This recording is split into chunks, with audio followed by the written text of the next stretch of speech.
열심 있는 신앙을 가지고 있는 성도들 가운데 새벽 예배에 나와서 하나님께 날마다 기도하기만 하면은 모든 일들이 잘 풀리고 또 모든 것들에 성공한다, 또 사업에도 성공한다라고 생각하는 그런 사람들이 있습니다. 물론 믿음의 사람으로서 기도의 삶을 사는 것은 당연한 일일 것이고, 바른 믿음을 가진 성도라면 기도하는 일을 게을리하면 안 되는 것이죠. 열심히 하나님 앞에 기도의 삶을 살아가야 하는 것입니다. 하지만 문제는 새벽 시간에 날마다 나와서 하나님 앞에 기도를 한다라고 해도 우리의 삶 가운데 어려움이 닥칠 수 있고 실패도 올 수 있고 또 사고도 당할 수 있다라는 사실입니다. 또 어떤 사람은 교회를 개척하기만 하면 금세 사람들이 몰려와서 사람으로 차고 넘치고 하나님의 영광을 드러낼 수 있을 것이다 라고 생각하는 사람이 있습니다. 하지만 많은 목회자들이 곳곳에서 교회들을 개척하고 있지만 그 중에서 빠르고 폭발적인 부흥을 일으키는 그런 교회는 아주 심히 일부에 지나지 않는다라는 사실이죠. 우리 교회만 봐도 그렇지 않습니까? 우리 교회도 이제 개척한 지 3년이 지났는데 금방 부흥해서 폭발적으로 우리 교회가 성장할 것이다 라고 기대를 가지고 또 그렇게 개척을 했지만은 사실 성장이 뚜렷하게 이렇게 드러나지 않고 성장이 느리다라는 것을 볼 수 있습니다. 하지만 여러분, 우리 교회는 하나님의 은혜 가운데 지금 성장해 나가고 있는 중이다라는 사실을 믿으시기 바랍니다. 조금씩이지만 잘 성장하고 건강하게 성장해 나가고 있습니다. 여러분, 이런 사람들의 생각이 무엇이겠습니까? 선한 일을 하는 데에는 하나님의 도우심이 반드시 있다라는 그런 믿음을 갖고 있는 것이죠. 그러니까 하나님을 위한 일, 하나님을 높이며 예수 그리스도의 이름을 높이는 일을 하는 데에는 하나님께서 반드시 도와주신다라는 믿음이 있다라는 것입니다. 물론 하나님의 일을 할 때는 반드시 하나님의 역사가 있고 하나님께서 우리와 함께 하시고 우리들을 도와주십니다. 그리고 우리는 이런 믿음을 가지고 있어야 하는 것이죠. 그러나 여러분, 우리가 이런 믿음만 가지고 있으면 자칫하면은 낙심할 수 있고 또 믿음을 저버리는 경우가 생길 수도 있다라는 사실입니다.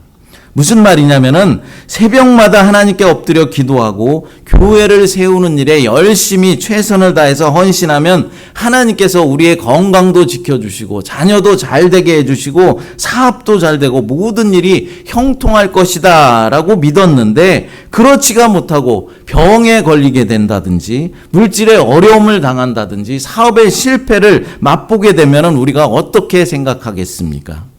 무조건 하나님을 믿으면 모든 일들이 다 잘 될 것이다 라는 그런 믿음을 가지고 있었던 그런 사람들은 자신의 생각과는 다르게 일이 잘 풀려나가지가 않고 실패를 거듭해서 맛보게 되면은 더 나가서 이제 실패를 맛보게 되면은 낙심할 수도 있고 절망에 빠질 수도 있고 교회를 떠나고 하나님을 떠나버리는 그런 경우가 생기게 된다라는 것이죠. 그래서 우리는 하나님께서 내게 복을 주신다라는 그런 확신의 믿음도 분명히 가지고 있어야 하지만은 그렇지 않다 하실지라도 그리 아니하실지라도 하나님의 주권을 인정해 드리고 어려움 속에서도 하나님에 대한 믿음을 버리지 말아야 하는 것입니다. 그래서 우리에게 필요한 믿음은 그 어떤 환경 속에서도 하나님을 신뢰하고 기쁠 때에도 슬플 때에도 우리가 어려움 당할 때에도 변함없는 믿음으로 하나님을 높이며 예배드릴 수 있어야 한다라는 것이죠. 그래야 그 믿음이 진짜 믿음이고 진짜 하나님의 백성이라는 증거가 되는 것입니다. 여러분, 진짜 성도와 가짜 성도를 어떻게 우리가 구분할 수 있겠습니까? 평상시에 모든 일들이 잘 풀리고 성공하고 모든 일이 평안하고 잘 돌아가고 있을 때는 잘 구분할 수가 없습니다. 하지만 자신에게 어떤 손해 오는 일이 생긴다든지 어려움이 닥쳤을 때 진짜 성도와 가짜 성도는 확연하게 드러나게 된다라는 것이죠. 진짜 성도들은 자신에게 손해가 오고 어려움이 온다라고 할지라도 믿음 안에서 인내하면서 여전히 하나님만 의지하고 하나님만 신뢰하는 삶을 살아갑니다. 하지만 가짜 성도는 손해나는 일이 생기고 어려움이 닥쳐왔을 때는 원망부터 나오고 다른 사람을 비난하고 또 교회를 떠나고 하나님을 떠나게 된다라는 것이죠. 그렇습니다, 여러분. 선한 일을 행할 때도 주님의 일을 우리가 진심으로 전심으로 행할 때에도 그것이 잘 이루어지지 않을 때도 있고 대적들의 방해로 가로막힐 때가 있다라는 사실을 우리는 명심해야 하는 것입니다. 오늘 본문에도 보면은 성전 재건 공사를 방해하는 대적들의 지속적이고 끊임없는 여러 형태의 공격들이 있었다라는 것을 볼 수 있습니다.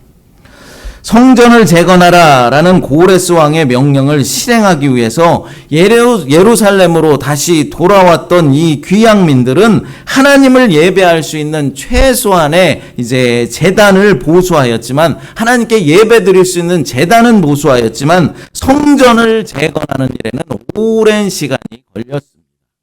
그럼 왜 곧바로 성전 재건을 시작하지 못하고 수십 년이 지난 후에까지 이제 성전을 재건하지 못했던 것일까요? 그것은 주변 민족들의 반대와 견제가 너무나도 심했기 때문입니다. 본문 1절과 2절 말씀을 읽어보겠습니다.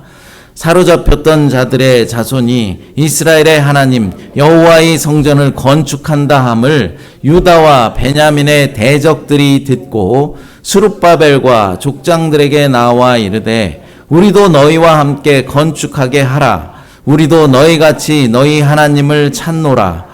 아수르 왕 에사라돈이 우리를 이루러 오게 한 날부터 우리가 하나님께 제사를 드리노라 하니. 아멘.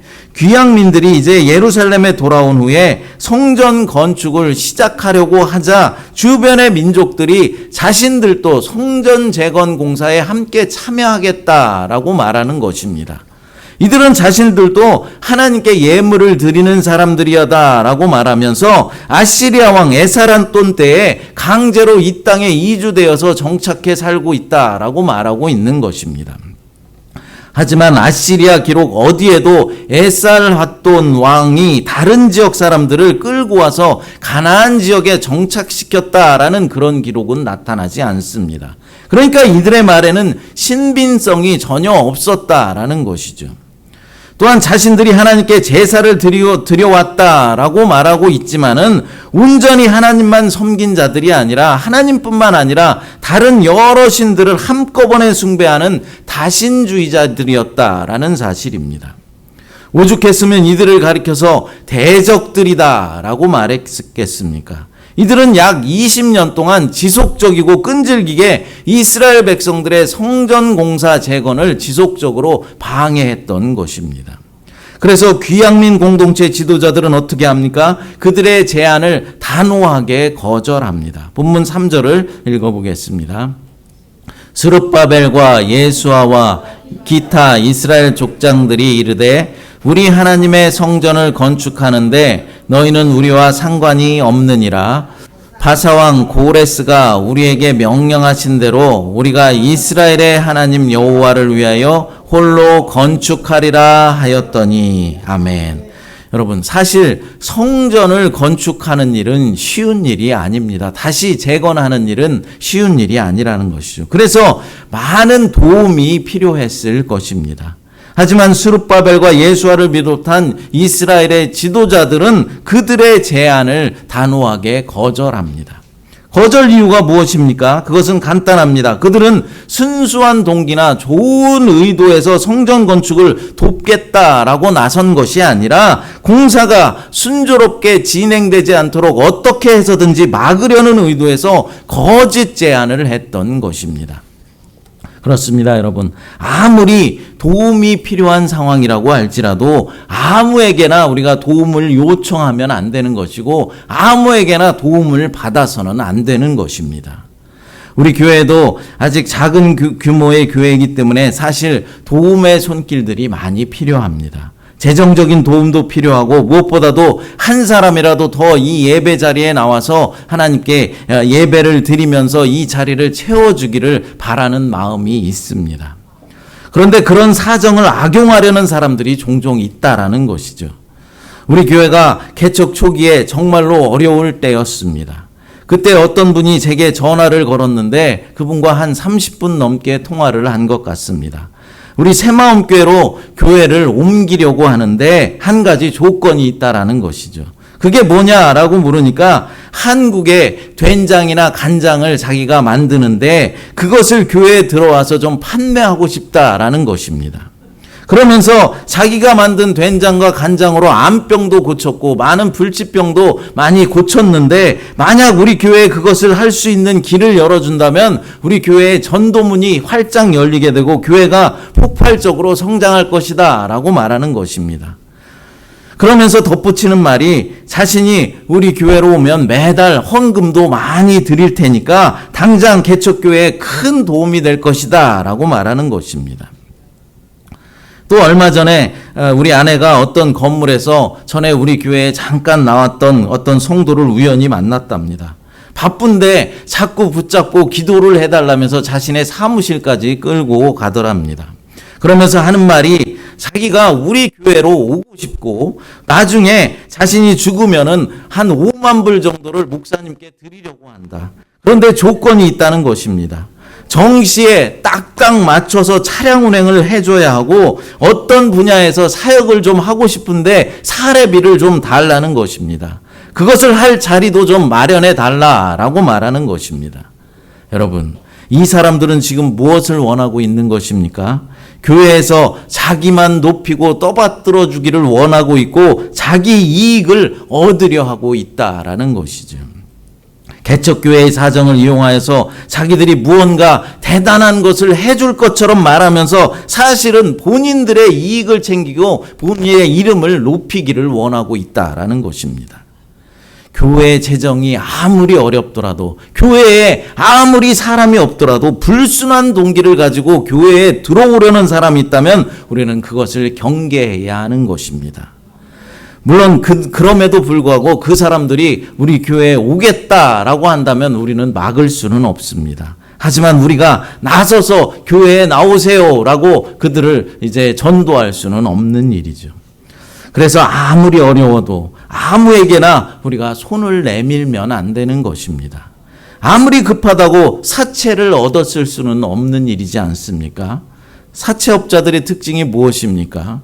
돈이 급한 사람의 심리를 이용해서 처음에는 천사처럼 이제 다가와서 선행을 베풀듯이 돈을 빌려주고 나중에는 원금보다 몇 배가 넘는 이자를 받아서 자신들의 배를 채우는 사람들이 바로 사채업자들입니다.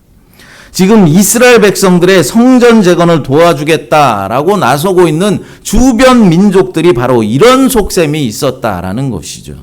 도움이 간절히 필요한 귀양민들에게 자신들도 함께 하겠다라고 말하면서 광명한 천사의 모양으로 검은 속내를 숨긴 채 다가오고 있는 것입니다.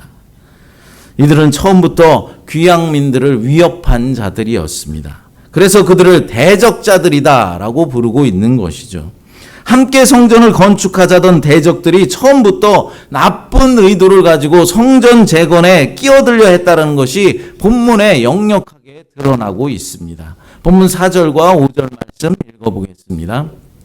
이로부터 그 땅 백성이 유다 백성의 손을 약하게 하여 그 건축을 방해하되 바사왕 고레스의 시대부터 바사왕 다리오가 즉위할 때까지 관리들에게 뇌물을 주어 그 계획을 막았으며 아멘. 뇌물까지 건네면서 성전 재건 공사를 막으려 했다라고 하고 있습니다.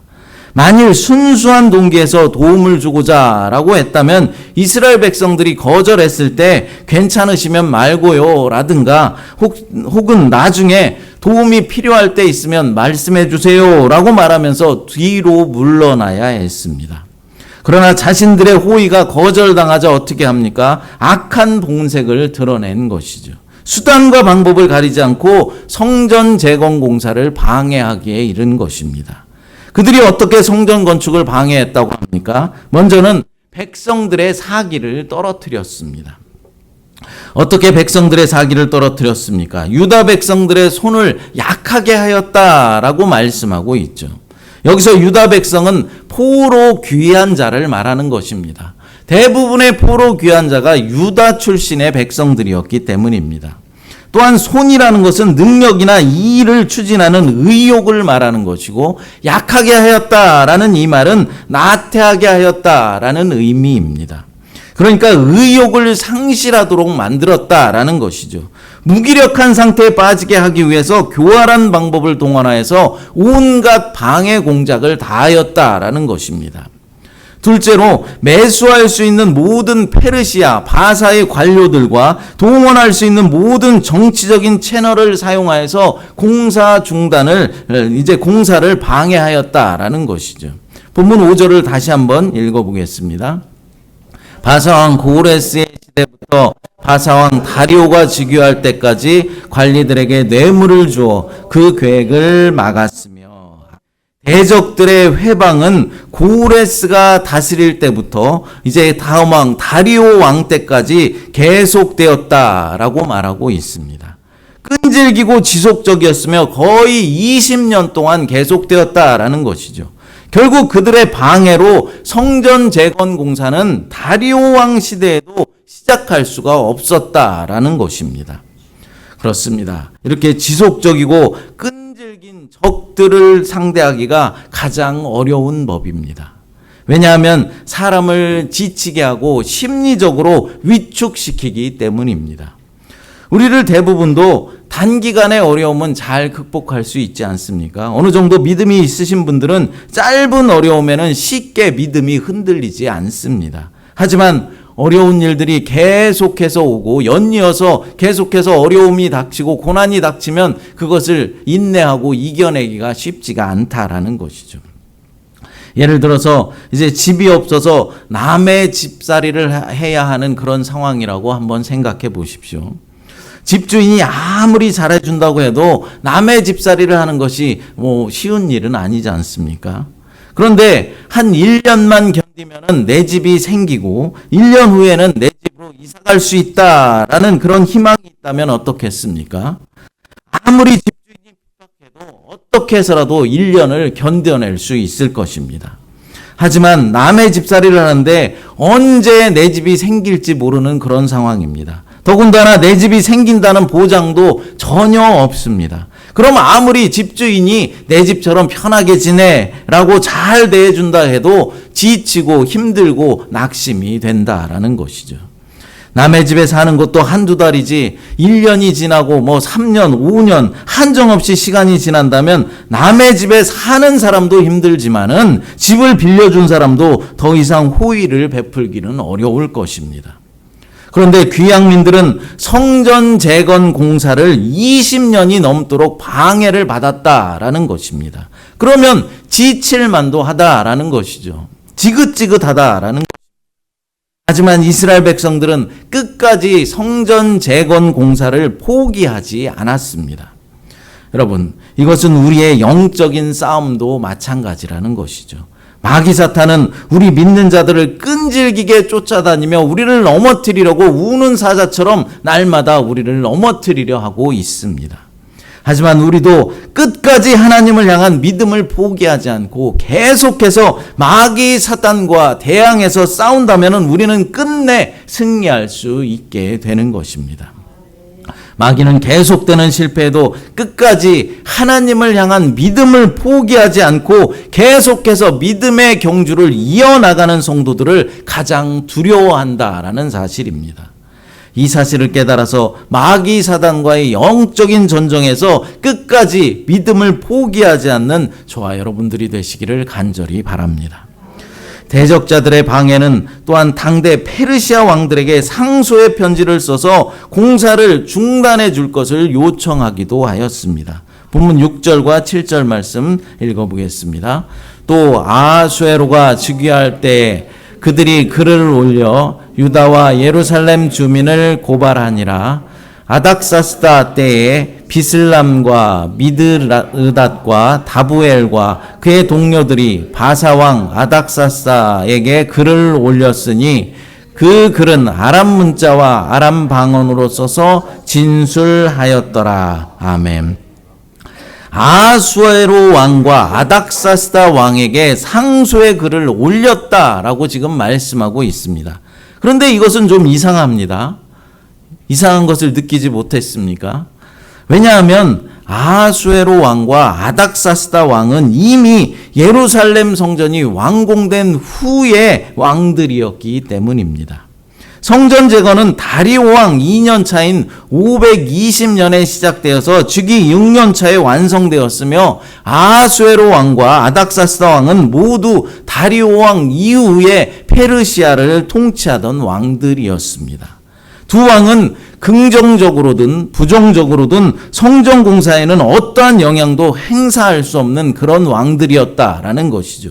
그들이 즉위하기 전에 이미 성전이 완공되었기 때문입니다. 그럼 왜 이 두 왕에게 상소의 편지를 써서 성전 공사 중단을 해줄 것처럼 요구한 것처럼 성경은 쓰여져 있는 것일까요? 그것은 이 두 왕 시대에도 채 복구되지 않았던 예루살렘의 성읍과 성벽들은 남아 있었기 때문입니다. 성전은 복구되었지만 예루살렘 성벽과 그리고 백성들이 살아갈 수 있는 성읍 공사는 계속 진행 중이었다라는 것이죠. 실제로 아닥사스다 왕은 이스라엘 백성들이 성읍을 재건하지 못하도록 그런 조치를 취하기도 했었습니다. 여러분, 본문의 말씀은 정확한 역사적인 회고가 아니라 신학적인 회고라는 사실을 우리는 알아야 합니다.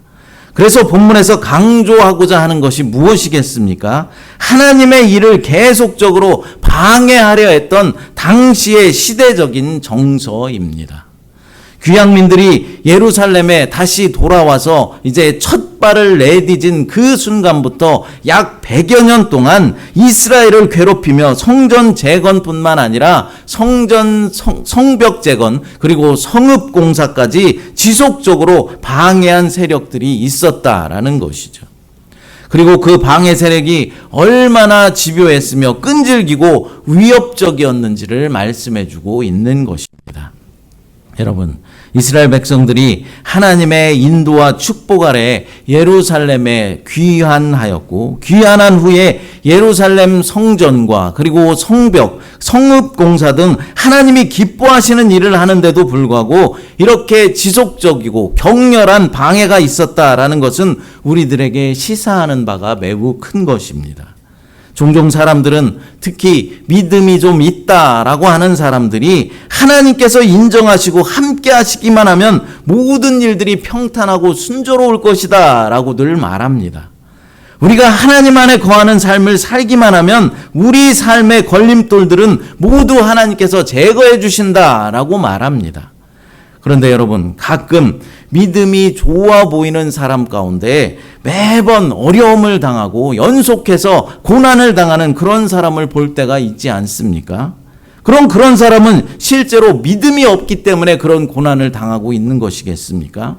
그렇지가 않다라는 것이죠. 물론 우리가 잘못된 믿음의 삶을 살아갈 때 하나님께서는 우리를 바른 믿음으로 인도해 주시고 의의 길로 인도하시기 위해서 우리에게 고난과 고통을 허락하실 때가 있습니다. 그러나 그런 것이 아니라면 진짜 큰 믿음을 갖고 있기 때문에 그런 고통을 주신다라는 것이죠. 고통을 당해도 능히 이길 수 있는 믿음을 가지고 있기 때문입니다. 성경의 수많은 믿음의 사람들을 보십시오. 사도 바울은 진실한 믿음의 사람이었고 우리 기독교에도 놀라운 엄청난 영향력을 끼쳤던 그런 사람이지만 예수를 만나고 난 이후에 얼마나 많은 핍박과 고난을 당하였습니까? 고린도후서 11장 23절부터 27절까지 조금 길지만 천천히 읽어보겠습니다. 내가 수고를 넘치도록 하고 옥에 갇히기도 더 많이 하고 매도 수없이 맞고 여러 번 죽을 뻔하였으니 유대인들에게 40에서 하나 감한 매를 5번 맞았으며 3번 태장으로 맞고 1번 돌로 맞고 3번 파산하고 일주야를 깊은 바다에서 지냈으며 여러 번 여행하면서 강의 위협과 강도의 위험과 동족의 위험과 이방인의 위험과 시내의 위험과 광야의 위험과 바다의 위험과 거짓 형제 중에 위험을 당하고 또 수고하며 애쓰고 여러 번 자지 못하고 줄이고 목마르고 여러 번 굶고 춥고 헐벗었노라. 아멘. 무엇을 하다가 이런 고난을 사도 바울이 당했다고 고백하는 것입니까? 주님의 복음을 이방에 전하다가 이런 고난을 당한 것입니다. 그러니까 예수 그리스도를 전하다가 고통당했다라는 것이죠. 우리 구주 예수님도 우리를 구원하시는 선한 일을 하시다가 모진 고통을 당하시고 십자가를 지셨던 것입니다. 그러니까 오히려 하나님이 인정하시고 하나님께서 함께 하시기 때문에 우리가 믿음의 길을 걷기가 더욱더 오히려 어려울 수 있다라는 사실입니다. 그러므로 내가 예수를 잘 믿고 있는데 고난이 내게 연속적으로 닥치고 어떤 어려운 일들이 자꾸만 다가올 때 우리가 낙심하며 절망할 필요가 없는 것입니다. 왜냐하면 그만큼 그것은 하나님께서 나를 인정하고 계시다라는 뜻이며 그 고난을 거뜬히 이겨낼 수 있는 믿음이 있기 때문입니다. 오죽하면 주님께서 성도의 삶을 십자가를 지고 가는 것이다 라고 말했겠습니까? 마태복음 16장 24절 말씀 읽어보겠습니다. 이에 예수께서 제자들에게 이르시되 누구든지 나를 따라오려거든 자기를 부인하고 자기 십자가를 지고 나를 따를 것이니라. 아멘. 사랑하는 여러분, 이제는 예수만 믿기만 하면 모든 병들이 다 낫고 부자가 되고 긍정적으로 생각하기만 하면 모든 일들이 잘 될 것이다 라는 자기 체면은 그만했으면 좋겠습니다. 만약 하나님의 은혜로 병이 나았고 하나님의 은혜로 성공하고 부자가 되었다면 그것으로 고난받는 사람을 섬기시기 바랍니다. 그것으로 교회를 세우는 일에 사용하시기 바랍니다.